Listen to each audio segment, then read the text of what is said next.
Hello ladies and gentlemen, how are you doing today, and welcome to the dojo. My name is Harley Black, and today I got for you a Rakim interview. I know I've been listening to other music for a moment now. Rakim, man, don't worry, I always enjoy listening to Rakim. It's just that I saw an interview back in, I think, 2014. He was in Montreal, doing an interview. So I want to see what this interview is all about.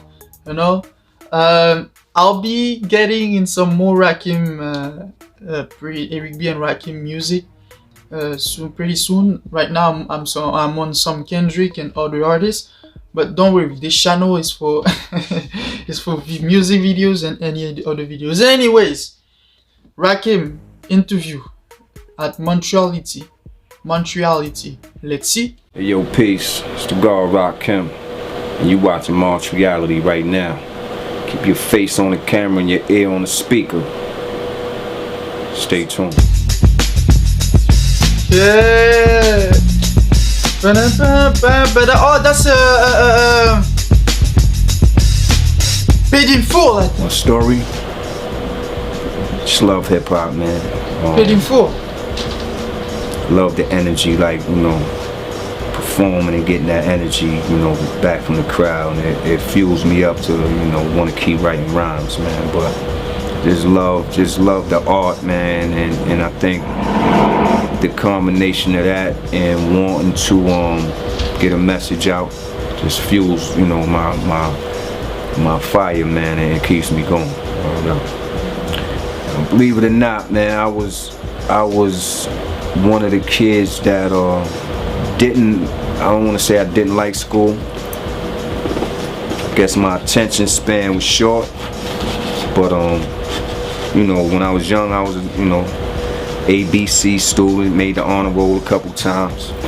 But when I got in high school and I started reading a lot of literature, man, I kind of I used to cut class like any other young cat trying to get in hip hop world, but I don't want to make that a crutch. But and I was on both sides of the fence. I was a smart student. I ain't like going to school, you know what I mean? And I don't want to say that to encourage a young listener that it's okay if you like hip hop that you can miss school. I was the type of person that can ask the teacher a question and stop the whole class where we dealing with my question for the next 45 minutes, man. But and I contribute, I say 75-80% of what I do to schoolwork, man, because I kind of, once I realized I love rapping, I started going hard in English, I started going hard in science, I started going hard in social studies, to get that extra, edge and what I felt would have helped me, man. But school, man, I definitely, like I said, didn't like going, but I was a, pretty smart student. Or, starting young. I'll stop you right there, man. I don't want to pause it every time, but I'm listening to interviews of him because I want to get to know him, personally, I appreciate the interview, man. It's like, listen what he said. Literature help him with rap, literature, and that's true. Oh man. Well, man, I definitely, like I said, didn't like going, but I was a, didn't like going. Student. Yeah, smart student. So, starting young, I had a job at a graphing, printing place, man. Worked there for a little while. Had a job in a delicatessen. And once my pops seen, that I like hustling and like money, and he understood that I had respect for money. My mother and father wasn't rich. But at the same time, coming up, little kid, I wanted all the colored Adidas, I wanted all the mock necks, I wanted all the, the goose stamp coats. And I understood that, my mother and father was raising a family. They wasn't trying to buy, 20 pair of Adidas. And so, I would be smart and say, Mom, let me have, X amount of money so I can go put down on layaway. You know what I mean? and show enough, but I was smart with it. I go put me a winter coat on layaway in the summertime. By the time school rolled around and it was cold, boom, fresh, and they couldn't understand what I was doing, how I was getting it, man. But you know, love being fly, love getting paper. So my pops, man, after I worked for a couple years, my father got me my own little Frank stand. I was a young cat, man, in what, 10th grade with my own Frank stand on the corner. You know what I mean? So, you know, just trying to, you know, get in where I could fit in, man. But, you know, once I seen that this rap thing was something I loved, you know, I started gravitating towards that. To be honest, I went and copped a Suzuki motorcycle, man. Word up, my boy took me down to the spot. I went and copped me a bike, jumped on it, rode it home. You know what I mean? And you know, I tried to be smart, man, with my first check. You know what I mean? I bought my little motorcycle, but then, you know, I gave the rest of my peeps. I was 17, 18 years old. You know what I mean? So I just gave the rest to them, and they started me up, you know, a little account. Then they went and got me an accountant, which was Burt Bedell, man. But you know, try to be smart with it, but you know, I had to floss a little bit, got a little bit of jury in the motorcycle, man. I think staying true to yourself, staying true to your craft, and understanding who you reaching for. You know what I mean? Like this rap thing, you gotta know, you know, who's the consumers and you know who you talking to, because the more you can relate to them, the more you are on the same page as them, the more they feel they have something in common with you. You know what I mean? The more they can relate with you. So stay true to yourself and feel what the listeners is telling you. Did I say that? Didn't I say that before on Eminem's thing? Kamikaze, every kamikaze diss. You know? I said something like the ears of the audience evolve. You gotta know like the preference of the audience, what they prefer to listen to. You know? Do they prefer to listen to big music, big text of music, really condensed, where you have to learn and pause and read, and you know, or they just want to hear 2 minutes just straight melody and flow. I know I said something like that. Let's continue. I love books. It's crazy with I love me, books. I read so much literature where my main thing that I read is, you know, I deal with Islam, so I deal with, you know, with what the 5% call 120. That's my foundation. But from 120 stems everything, meaning when I read 120, I have to have a Bible, a Quran, and a Torah right next to me. So that right there covers 3 different, you know what I mean, cultures. And, you know, as far as just books to sharpen up on, man, you know, I read like a lot of, I don't want to say that's really important for hip hop. I read books like Science of the Mind, Back to Eden. I read books like Message to a Black. Listen. I don't want to say crazy books, but I read books like Science of the Mind, Back to Eden.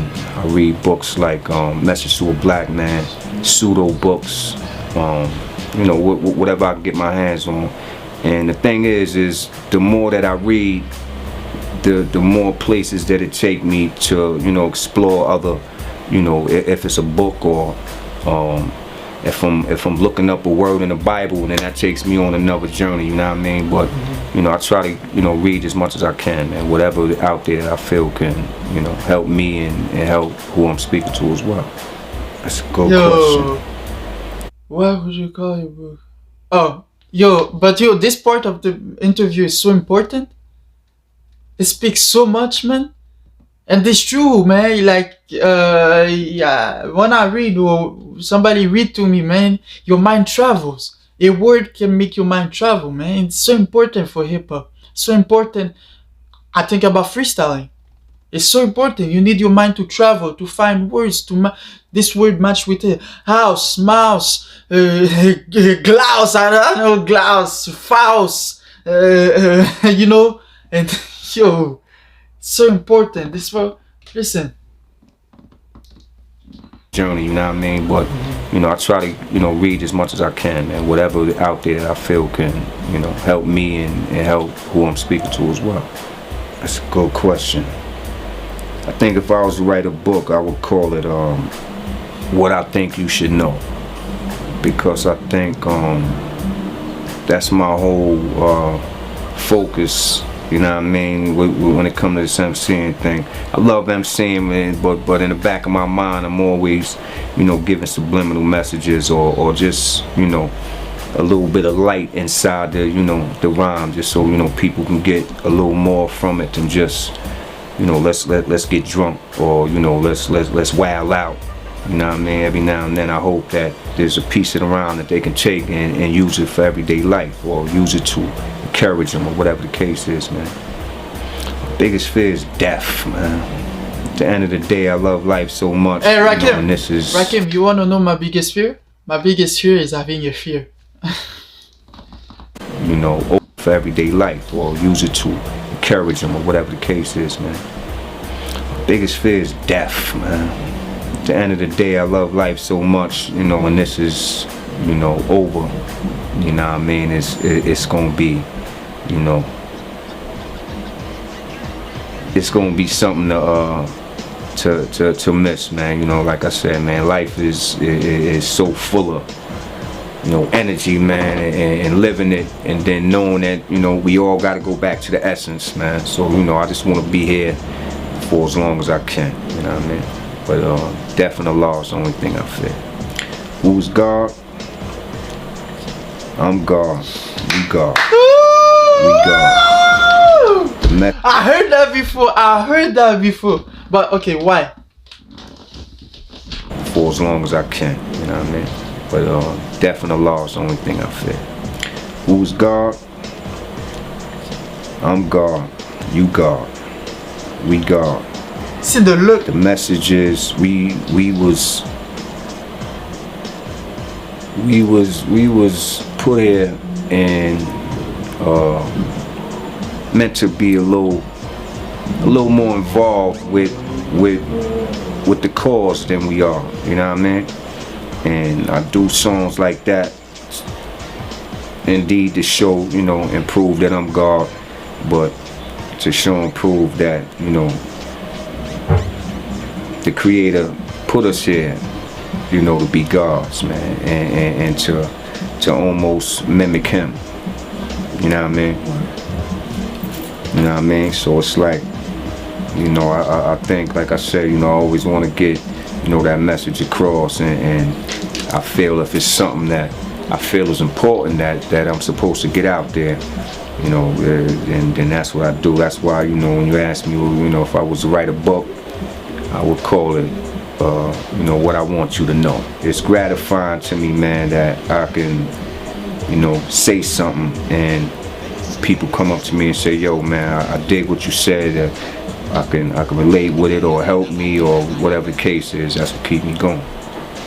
I wonder about certain things like that a lot, man. Like, because I know it's much bigger than we can conceive. You know what I mean? As far as, if we've been here before, we gonna be here again, and if spirits exist and all these things that we wonder about, man. But I think if I was here before, man, just a humble, conscious being, man, because sometimes, I wonder what, pushed me to be this.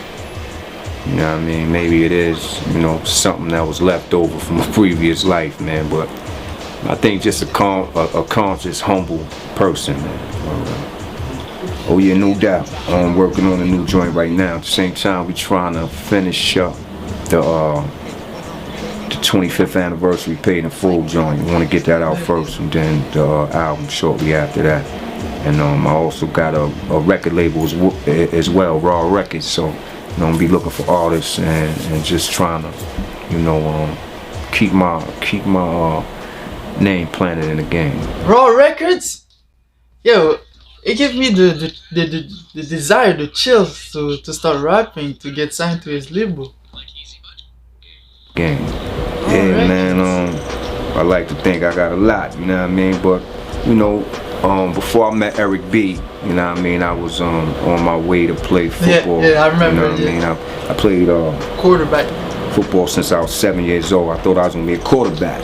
actually, man. You know what I mean? My dream was to be a quarterback in the NFL, man, but things happen for a reason. I stopped growing in 10th grade, 9th, 10th grade.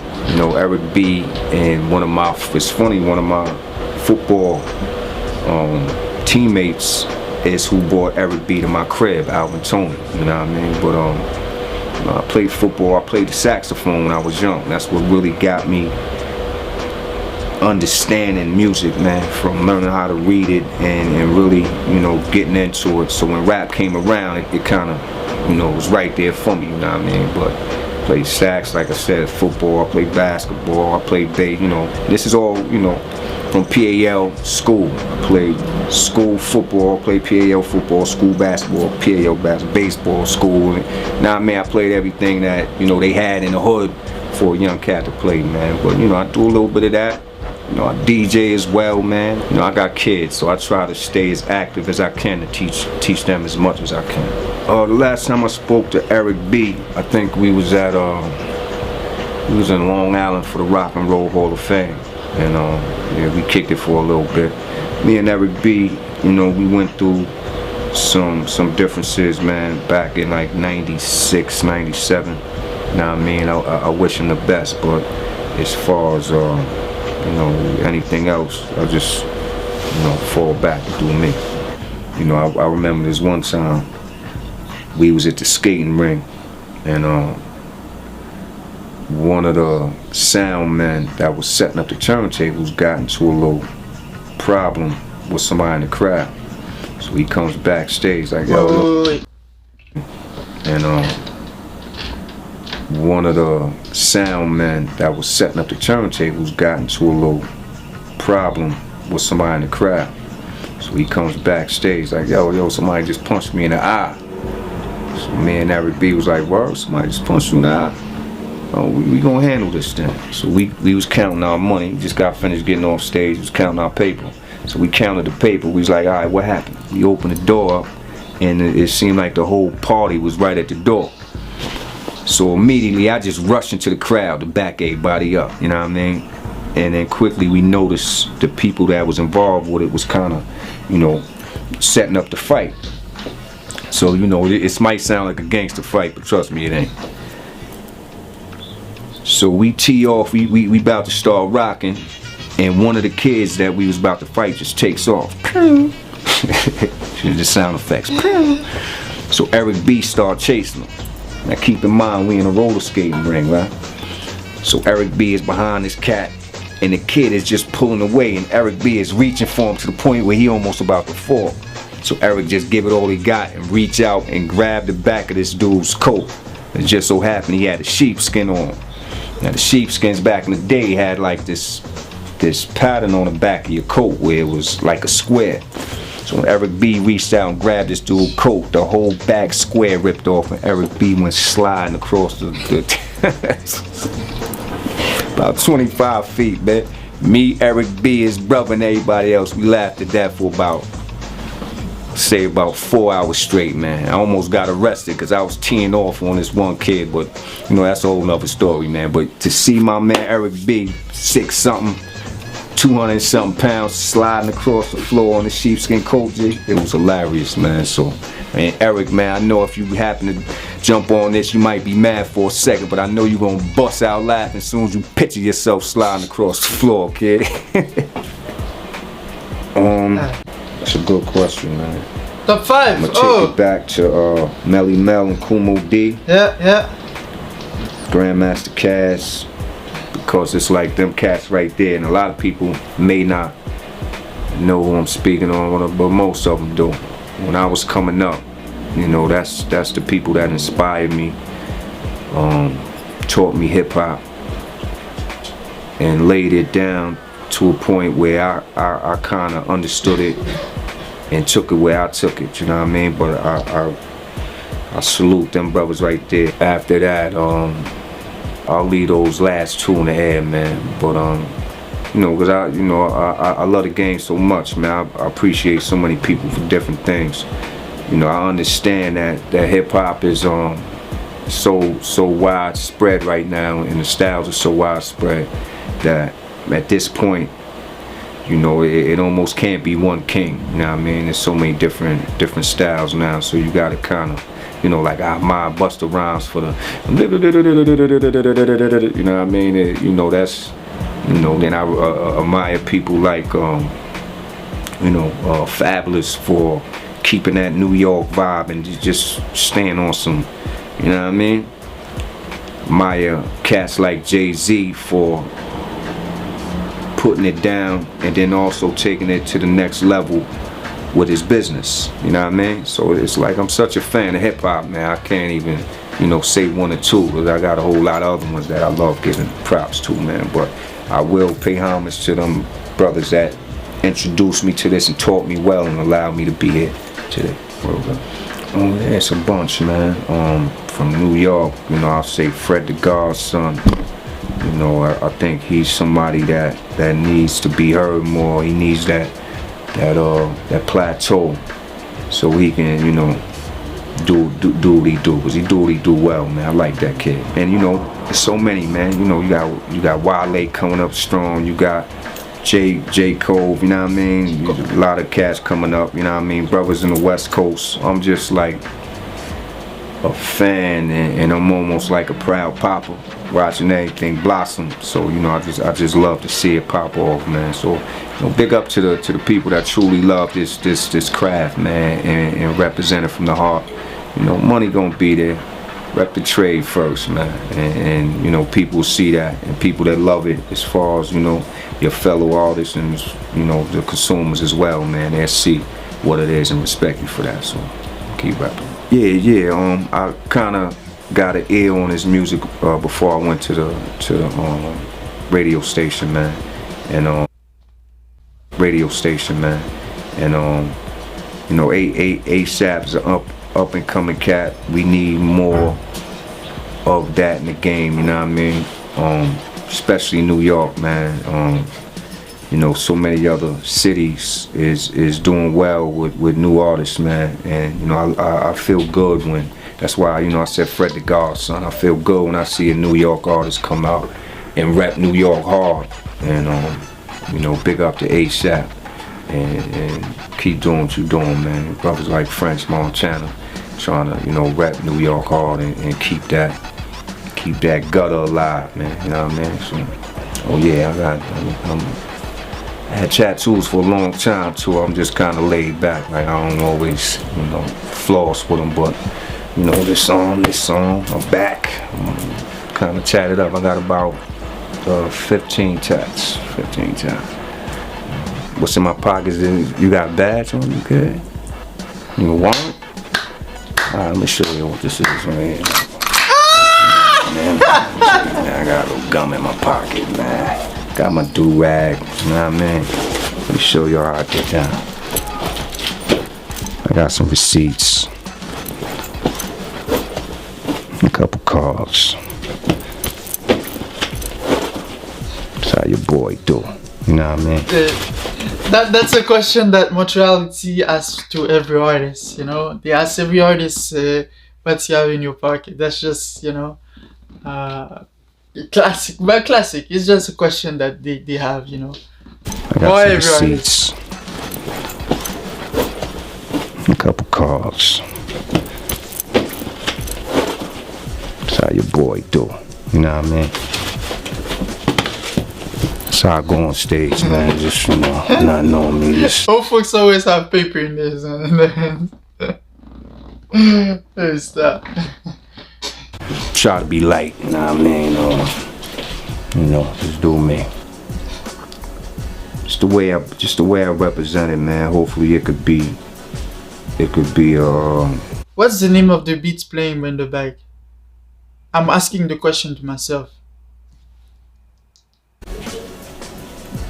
You know, a yardstick for the way people choose to, you know, take their direction in the game.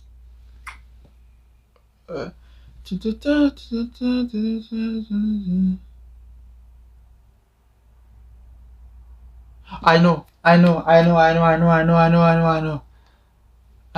Okay, I'm gonna tell you at the end. At the end. Like I know. There's a whole lot of different rap out there. I just hope mine, you know, stand the test of time, as they say. This beat. Holy are you. There is no God but you. Praise be to the Lord. Damn, it took me a while, man. It took me too long, man. It took me too long to find it in my mind what it was. So yeah, it's Holy Are You. Holy Are You. Anyways, yeah, I hope you enjoyed the Dojo, the Rakim interview by Montreality. It was a nice one. I had to know more of him, you know. And also, I'm going to see. I saw some Hall of Fame, something like this. I'm gonna react to it too.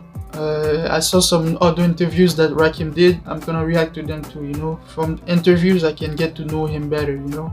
So, anyways, I'm coming back from with music with Rakim, but slowly but surely, surely, you know. Always gonna react to him, so don't worry. I always gonna react to him. So yeah. Anyways, Rakim, the interview by Montreality. Thank you for tuning in, and I'm Orly Black, and I'm out. Kaboom, niggas, it's the bomb right here. You bad credit, motherfucker, shut up for 7 years. We cook it, we pack it, we move it, we stack it. We re-up, we flip it, we all acrobatics.